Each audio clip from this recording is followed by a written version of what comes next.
Assalamualaikum warahmatullahi wabarakatuh. Bismillahirrahmanirrahim. Ini juga salah satu tips untuk melawan kebencian diri.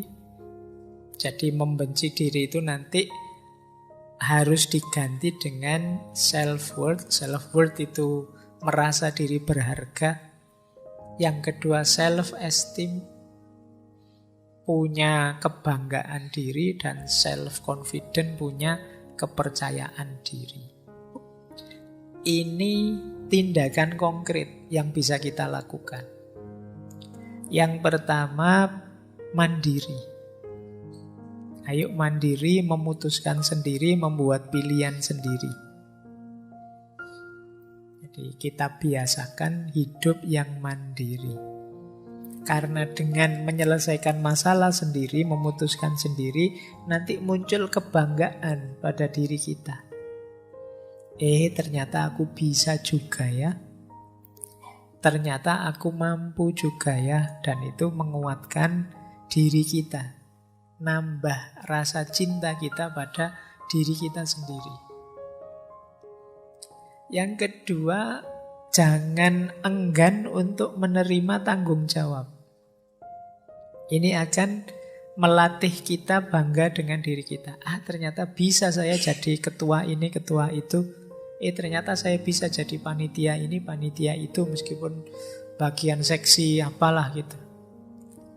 Jadi ini namanya siap menerima tanggung jawab.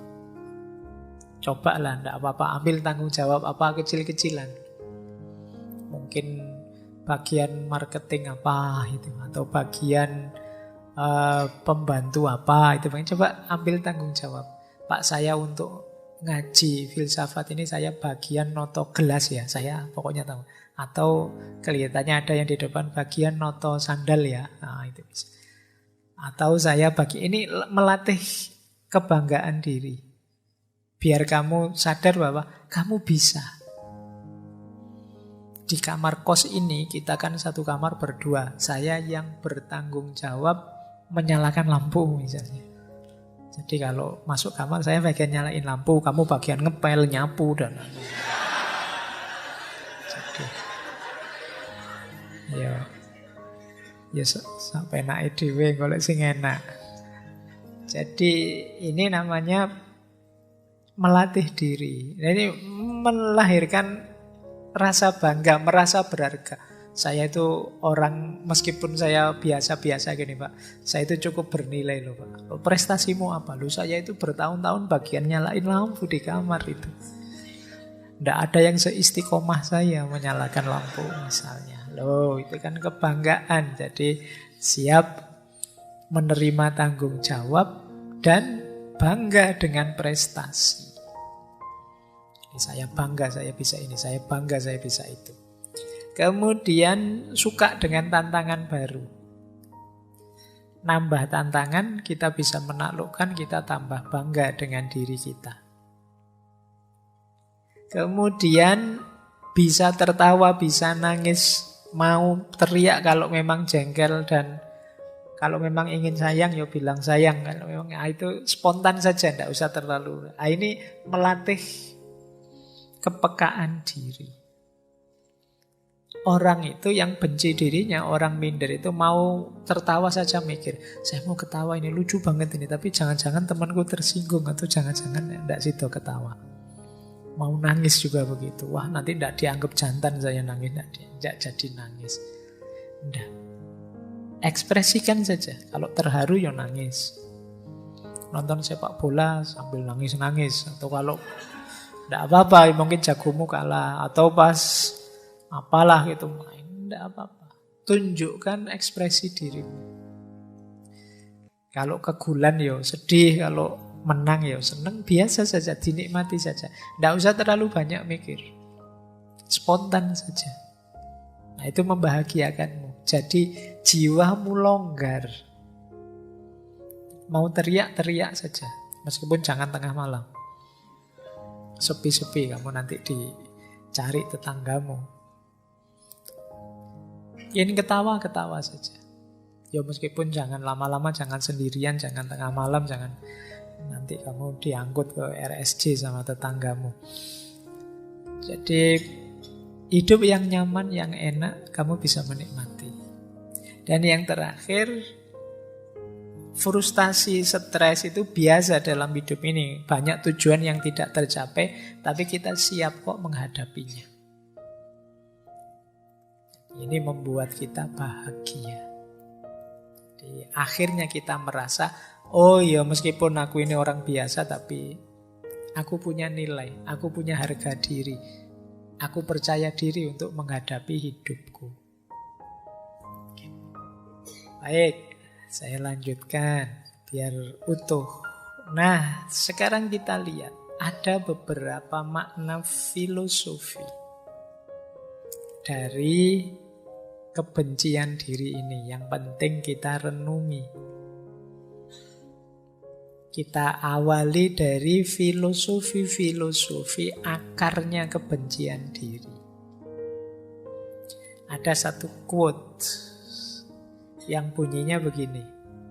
Jika mencari kesempurnaan adalah cara untuk membuktikan nilai kita, pada akhirnya pencarian itu hanya akan membuktikan ketidaksempurnaan kita. Mungkin dengan kata lain, kalau kita membuktikan diri dengan cara mengejar kesempurnaan, maka ketemunya pasti ketidaksempurnaan, dan ini biasanya membuat kita kecewa. Yang bisa berkembang menjadi kebencian terhadap diri kita. Makanya ada yang bilang akarnya self-hatred itu antara lain cara berpikir yang perfeksionis. Kamu ingin perfect terus, sementara hidup ini tidak perfect, termasuk diri kita juga tidak perfect. Akhirnya kita banyak kecewa, banyak mengeluh tentang diri kita. Kita tidak sadar, tidak ada manusia yang sempurna. Jadi ini akar yang paling awal. Biasanya kita kecewa dengan diri kita. Kenapa bisa kecewa? Cara berpikirnya perfeksionis. Sementara manusia yang perfect sama sekali itu tidak ada. Kalau kita perfeksionis, ya hidup kita akhirnya dari stres ke stres.